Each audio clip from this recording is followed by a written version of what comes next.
आखिर युद्ध के इस माहौल में ट्रंप पाकिस्तान के हर बातों को क्यों मान रहा है, या यूं कहे तो ट्रंप पाकिस्तान के उंगलियों पर नाच रहा है या ट्रंप खुद पाकिस्तान को अपने उंगलियों पर नचा रहा है। और दूसरी बात, जिस शांति के नोबेल प्राइज के लिए ट्रंप ने 2026 के शुरुआत से ही दुनिया को युद्ध में झोंकना शुरू कर दिया था, अब आखिर क्यों ट्रंप पाकिस्तान को खुद इस नोबेल प्राइज को देना चाहता है।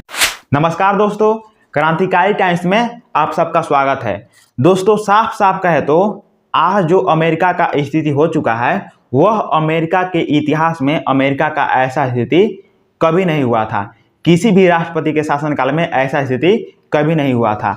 यहाँ पर आपको ध्यान देना होगा कि आज का डेट, आज ही ईरान वार का सीज फायर खत्म होने का समय तय किया गया था और आज ही पाकिस्तान के इस्लामाबाद में ईरान और अमेरिका के बीच शांति वार्ता करने का डेट तय किया गया था। आपको पता ही होगा, पाकिस्तान ने शांति वार्ता का अगुवाई कर रहा है। पाकिस्तान के इस्लामाबाद में ये शांति वार्ता होना था। पहली बार शांति वार्ता किया था पाकिस्तान ने, वो फेल हो चुका था। दोनों देश सहमति नहीं हुए थे। अब दूसरा शांति वार्ता आज होना था और पूरी तरह से पाकिस्तान सज धज कर तैयार हो चुका था इस शांति वार्ता के लिए कि ईरान के लीडरशिप आएंगे और अमेरिका के लीडरशिप आएंगे और दोनों यहाँ पर शांति वार्ता करेंगे और किसी भी तरह से ये युद्ध खत्म हो जाएगा। लेकिन यहाँ पर आपको ध्यान देना होगा कि अमेरिका की तरफ से रेडी हो गए थे वहाँ के अधिकारी, लेकिन ईरान इस शांति वार्ता से खुद को पीछे खींच लिया। तो यहाँ पर आपको पहला पॉइंट आपको ध्यान देना होगा कि ईरान ने इस शांति वार्ता से क्यों पीछे हट गया।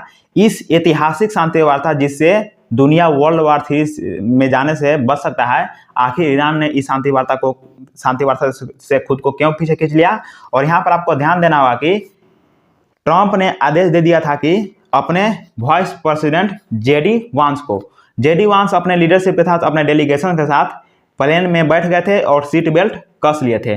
लेकिन जैसे ही ईरान की तरफ से यहाँ पर अधिकारित बताया गया कि हम इस शांति वार्ता में नहीं जाएंगे, तब जेडी वेंस अपने प्लेन से उतरे और अमेरिका के व्हाइट हाउस में चले गए और ट्रंप से बात करने लगे।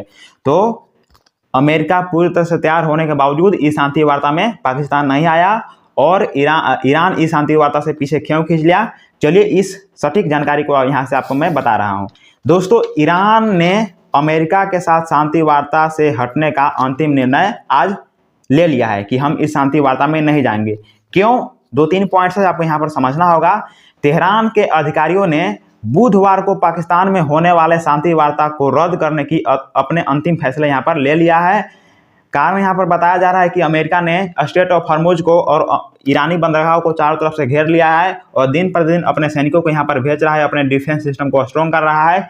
इसी नाकाबंदी की वजह से ईरान ने इस शांति वार्ता में अपन जाने का अंतिम फैसला यहाँ पर छोड़ दिया है। और दूसरी बात ये भी कहा जा रहा है कि जो मालवाहक एक जहाज था ईरान का, इसी स्ट्रेट ऑफ हॉर्मुज के करीब था, जो आ जा रहा था, दूसरे देश में अपने सामान को दे रहा था और वहां से आ रहा था, जा रहा था। ऐसा स्थिति बना हुआ था उस जहाज का, जिसको अमेरिका के सैनिकों ने, अमेरिका के फोर्स ने उसको कैप्चर में ले लिया और उसको कैद कर लिया। लेकिन बाद में कहा जा रहा है कि ईरान ने इसको छुड़ा लिया और अपने कंट्रोल में ले लिया था। तो यही कारण बताया जा रहा था ईरान की तरफ से कि हमने इस शांति वार्ता से खुद को पीछे खींच लिया। लेकिन यह पहला पॉइंट है। दूसरा पॉइंट आपको समझना होगा, अमेरिका द्वारा सीधे तौर पर कहा जा रहा था, ट्रंप द्वारा सीधे तौर पर कहा जा रहा था, जैसे पाकिस्तान खुद को अभी बोल रहा है कि हाँ, मैंने खुद अमेरिका को रिक्वेस्ट किया, ट्रंप को खुद रिक्वेस्ट किया इस शांति वार्ता के लिए, तब शांति वार्ता हो रहा है। तो वैसे ही ट्रंप का कहना था कि ईरान खुद कहे, दुनिया के सामने ये कहे कि हमने अमेरिका को और ट्रंप को खुद यहाँ पर उनके सामने झुक कर यहाँ पर कहें कि शांति वार्ता को कीजिए और युद्ध को किसी प्रकार से रोकिए और हम आपके सारे बातों को मानने के लिए तैयार हैं। ये ट्रंप द्वारा कहा जा रहा था। लेकिन इस बात को ईरान के अधिकारी 1% भी सहमत नहीं थे, तो इसलिए भी इस शांति वार्ता में भाग नहीं लिए।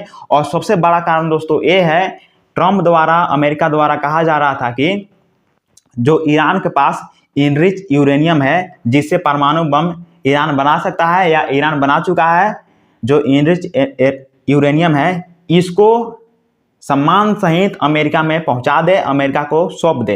ये अमेरिका द्वारा कहा जा रहा था और ये बहुत स्ट्रॉन्ग पॉइंट था जिसको ईरान ने पूरी तरह से खारिज कर दिया। ईरान के चाहे वह सांसद हो, ईरान के चाहे वह लीडरशिप हो, चाहे ईरान के बड़े बड़े आले अधिकारी हो, ईरान की तरफ से सीधा कहा जा रहा था कि हम इस बात से पूरी तरह से असहमत हैं और किसी भी कीमत पर अपने यूरेनियम को, अपने इनरिच्ड यूरेनियम को, चाहे अपने परमाणु बम से लेकर अपने न्यूक्लियर वेपन से लेकर जितने भी सामान है उसको अमेरिका को किसी प्रकार से हम नहीं देंगे। इस बात से ईरान सहमत नहीं था। तो ये भी कारण बताया जा रहा है कि ईरान ने इस युद्ध, इस शांति वार्ता से खुद को पीछे खींच लिया। अब यहाँ पर ध्यान देना होगा कि अमेरिका यहाँ पर चारों तरफ से घिर रहा था। यहाँ तो स्ट्रेट ऑफ हॉर्मुज को खुद कैप्चर कर रहा था, चारों तरफ से यहाँ पर नाकाबंदी कर रहा था, लेकिन उधर बाहर के देशों में पूरी तरह से अमेरिका चारों तरफ से घिर रहा है। अभी सबसे बड़ी खबर ये आ रहा है कि यहाँ पर देखिए कैसे अमेरिका यहाँ पर दबाव में आ चुका है। इतिहास का सबसे स्ट्रॉन्ग यहाँ पर दबाव में आ चुका है। इटली ने अमेरिका सैन्य विमानों को ईरान युद्ध के लिए हथियार ले जाने वाले अपने सिसिली हवाई अड्डे का उपयोग करने की अनुमति देने से इनकार कर दिया है। यहाँ पर इटली ने अपने हवाई अड्डे से ईरान की तरफ से जाने वाले अमेरिकी डिफेंस सिस्टम, अमेरिकी विमानों को, सैन्य विमानों को जाने से मना कर दिया है कि हमारे हवाई अड्डे का उपयोग ना करो और हमारे रास्ते से मत जाओ। ये ऐसा दबाव है, ये ऐसा वैश्विक दबाव है जिससे अमेरिका पूरी तरह से यहाँ पर दब चुका है। अमेरिका के चाहे वो अर्थव्यवस्था हो, इस युद्ध में बहुत कमजोर हो चुके हैं। अमेरिका के खूब आंतरिक भी विरोध हो रहे हैं ट्रंप को कि इस युद्ध को किसी प्रकार से कम करो। आपने पिछले दिनों देखा होगा बहुत सारे बड़े बड़े अधिकारियों ने, अमेरिका के बड़े बड़े अधिकारियों ने खुद को इस्तीफा दे दिया था कि हम ट्रंप को किसी प्रकार से साथ नहीं देंगे इस युद्ध में। तो यहाँ पर ट्रंप पूरी तरह से दबाव में आ चुका है। यहाँ पर अभी मैं आपको ये भी बताने वाला हूँ कि इस वार्ता के बारे में पाकिस्तान के प्रधानमंत्री और ट्रंप क्या कह रहा है। चलिए उसी को सबसे पहले मैं बता देता हूँ, उसके बाद मैं आगे यहाँ पर बताने वाला हूँ। तो यहाँ पर सबसे पहले ट्रंप क्या कहते हैं वो यहाँ पर सुनिए। ट्रंप कहते हैं पाकिस्तान के फील्ड मार्शल आसिफ मुनीर और पाकिस्तान के प्रधानमंत्री शहबाज शरीफ के अनुरोध पर हमें ईरान पर अपना हमला तब तक रोकने के लिए कहा गया है जब तक उनके नेता और प्रतिनिधि एक एकीकृत प्रस्ताव प्रस्तुत नहीं कर देते। यानी कि ट्रंप बोल रहे हैं कि ईरान के आला अधिकारी जो भी है, लीडरशिप है, वो खुद को ये नहीं बोल देते कि हम इस युद्ध के शांति वार्ता में जाने के लिए तैयार है और इस युद्ध को खत्म करने के लिए तैयार है। यानी कि ट्रंप की हर बातों से सहमत तब तक नहीं होते तब तक हम इस युद्ध को सीज फायर के लिए लंबे समय के लिए रोक दे रहे हैं। तो यहाँ पर आपको यहाँ पर ध्यान देना होगा, कहीं ना कहीं ट्रंप के इस बातों को ईरान 1% नहीं मानेगा। और दूसरी बात, ट्रंप यहाँ पर झुकते हुए दिख रहे हैं। ट्रंप यहाँ पर कहीं ना कहीं झुक गए हैं ईरान के आगे। और यहाँ पर देखिए पाकिस्तान के प्रधानमंत्री शहबाज शरीफ क्या बोल रहे हैं, मैं अपनी ओर से और फील्ड मार्शल सैयद आसिफ मुनीर की ओर से राष्ट्रपति ट्रंप को युद्ध विराम की अवधि बढ़ाने के हमारे अनुरोध को सहर्ष स्वीकार करने के लिए हार्दिक धन्यवाद देता हूं, ताकि चल रहे राजनयिक प्रयासों को अपना रास्ता तय करने की अनुमति मिल सके। यहाँ पर आगे और यहाँ पर आपको ध्यान देना होगा कि अमेरिका और ट्रंप ने, आपको देखा होगा इस 2026 के शुरुआत से ही, पहले तो क्या किया, पहले यहाँ पर वेनेजुएला के राष्ट्रपति से मादुरो उसको अपने कैप्चर में ले लिया। क्यों कैप्चर में लिया? कहना था कि वहाँ से वेनेजुएला से बहुत भारी मात्रा में ड्रग्स हमारे अमेरिका में आ रहे हैं। ये तो कहने वाली बात थी, लेकिन मेन बात था ये था कि ट्रंप को नोबेल शांति पुरस्कार चाहिए था और ट्रंप का कहना था कि वेनेजुएला की वजह से मुझे नोबेल शांति पुरस्कार नहीं मिला। और इसके अलावा और भी ग्रीनलैंड आसपास के जितने भी क्षेत्र से उसको यहाँ पर ट्रंप कब्जा करने का यहाँ पर बोल दिया था कि हम इसको कब्जा करेंगे। कारण यही था, गुस्सा गया था ट्रंप, गुस्सा हो गया था कि मुझको नोबेल शांति पुरस्कार नहीं मिला। अब यहाँ पर आपको ध्यान देना होगा कि ट्रंप चाहे रिक्वेस्ट करे या पाकिस्तान खुद रिक्वेस्ट करे, दोनों बराबर है। यदि पाकिस्तान अमेरिका के साथ मिलकर इस शांति वार्ता को खत्म करता है, किसी प्रकार से यदि इस शांति वार्ता को कर देता है, इस युद्ध को रोक लेता है, इस विश्वव्यापी युद्ध को रोक लेता है, तो आप मान सकते हैं कि पाकिस्तान का इज्जत दुनिया भर में बहुत बढ़ जाएगा। और दूसरी बात, पाकिस्तान को नोबेल शांति पुरस्कार मिलने से कोई नहीं रोक सकता। पाकिस्तान के प्रधानमंत्री को मिले, यानी कि पाकिस्तान को नोबेल शांति पुरस्कार मिल जाएगा, क्योंकि ये बहुत बड़ा बहुत भीषण युद्ध है। इससे वर्ल्ड वार 3 का शुरुआत कभी हो सकता है, मैं बार बार ये आपको बता रहा हूँ। तो यहाँ पर आपको ध्यान देना होगा कि ट्रंप नोबेल शांति पुरस्कार को पाकिस्तान को क्यों समर्पित करना चाहते हैं, पाकिस्तान जैसे देश को क्यों समर्पित करना चाहते हैं, ये भी यहाँ पर क्वेश्चन मार्क है। आप अभी तुरंत कमेंट बॉक्स में लिखिए कि क्या माजरा है पाकिस्तान की तरफ से और अमेरिका की तरफ से क्या माजरा है, यहाँ पर आप कमेंट में लिख सकते हैं। अब यहाँ पर आगे आपको ध्यान देना होगा कि इस फोटो को आप ध्यान से देखिए। यहाँ पर अपने जीप अपने गाड़ी पर यहाँ पर बैठते हुए अधिकारी आपको दिख रहे हैं, ईरानी अधिकारी आपको दिख रहे हैं, जो धरती के अंदर बंकर में अपने हथियारों अपने मिसाइलों को जायजा ले रहे हैं और उसका निरीक्षण कर रहे हैं। इससे ईरान का मनोबल बहुत हाई हो रहा है कहीं ना कहीं, क्योंकि एक एक जो फुटेज आ रहे हैं ईरान की तरफ से वह अपने मनोबल को बढ़ाते हुए अपने स्ट्रॉन्ग पोजीशन को दिखाते हुए यहाँ पर दिखाई दे रहे हैं। तो ट्रंप इसी चीज़ को देखते हुए सोच रहा है कि ईरान किसी प्रकार से नहीं झुक रहा है और हम क्या करें कि ईरान झुक जाए, क्योंकि हर बात में स्ट्रॉन्ग पोजीशन में बना हुआ है। चाहे वह अमेरिका का आगे झुकने को लेकर वो भी तैयार नहीं है, अपने नए नए मिसाइलों को भी दिखा रहा है कि हम युद्ध लड़ने के लिए लंबे समय से तैयार हैं, वो भी देख रहा है अमेरिका। तो इस फोटो को आप ध्यान से देखिए और इसके बारे में आपका क्या कहना है ये भी आप कमेंट में जरूर लिख दीजिएगा, क्योंकि युद्ध के माहौल में यदि कोई देश चाहता है कि वो देश कमज़ोर है और उस देश की तरफ से ऐसा ऐसा फुटेज आए, ऐसा ऐसा यहाँ पर वीडियो आए, तो क्या माहौल बन सकता है दुनिया भर में, ये भी आपको यहाँ पर ध्यान देना होगा। दोस्तों, ट्रंप द्वारा युद्ध विराम की अवधि बढ़ाने के बाद ईरान ने हरमुज स्टेट ऑफ हरमुज में एक कंटेनर जहाज पर बंदूकधारी पोत से गोलीबारी की है। अभी अभी ट्रंप ने जब इस युद्ध को लंबे समय से रोकने का यहाँ पर बोल दिया है कि लंबे समय से मैं रोक रहा हूँ, लंबे समय तक रोक रहा हूँ, तब उसके बाद ईरान ने बंदूकधारी पोत से गोलीबारी की है एक कंटेनर पर।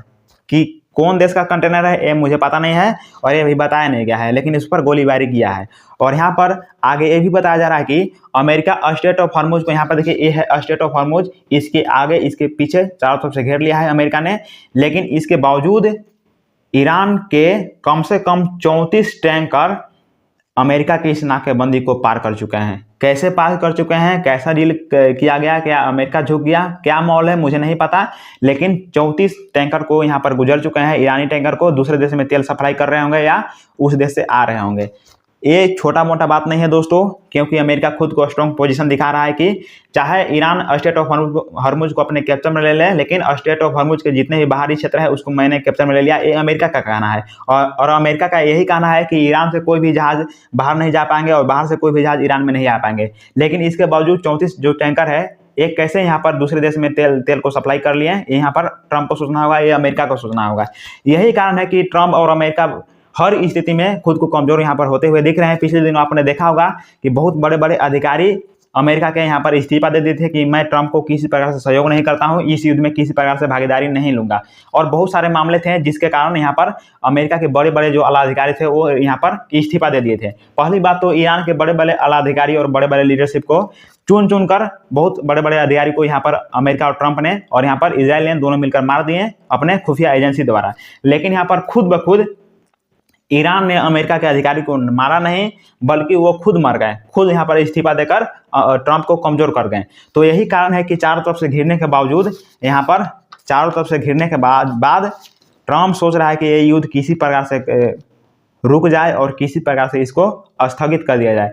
क्योंकि ये जो माहौल बन रहा है, अभी माहौल बन रहा है कि जापान भी युद्ध लड़ने की तैयारी कर रहा है। हालांकि जापान में भी भारी तीव्रता के साथ भूकंप आया था, 7.7 रिएक्टर यहाँ पर मापा गया था, वहाँ पर भूकंप आया था। इससे यहाँ पर जापान में बहुत यहाँ पर थोड़ा सा अलर्ट मोड जारी किया गया है। और ये भी बताया जा रहा है कि आगे आने वाले समय में कुछ दिन में इससे भी भारी मात्रा में, क्योंकि 7.7 या उससे ज़्यादा जो ये भूकंप होता है इसको बहुत विनाशकारी भूकंप माना जाता है। तो 8 या 8 से भी ज़्यादा यहाँ पर रिएक्टर यहाँ पर बताया जा रहा है कि आगे आने वाले समय में कुछ ही दिन में जापान में भारी तबाही वाला भूकंप आ सकते हैं। तो यहाँ पर रेड अलर्ट जारी किया है। लेकिन ईरान वार में खुद को कूदने के लिए जापान भी तैयार हो चुका है। उधर से नॉर्थ कोरिया भी अपने बड़े बड़े मिसाइलों को परीक्षण कर रहा है, क्योंकि मुझे लगता है कि हर देश कहीं ना कहीं इस युद्ध में कूदने के लिए पहले से तैयार हो चुके हैं, क्योंकि चाह रहे हैं कि यदि वर्ल्ड वार 3 का शुरुआत हो तो हमारा पोजीशन स्ट्रॉन्ग हो, ताकि हम इस युद्ध में सर्वाइव कर पाए। नहीं तो यदि सर्वाइव नहीं कर पाएंगे तो हमारा नष्ट होना यहाँ पर तय है। दोस्तों अब इस वीडियो को मैं एंड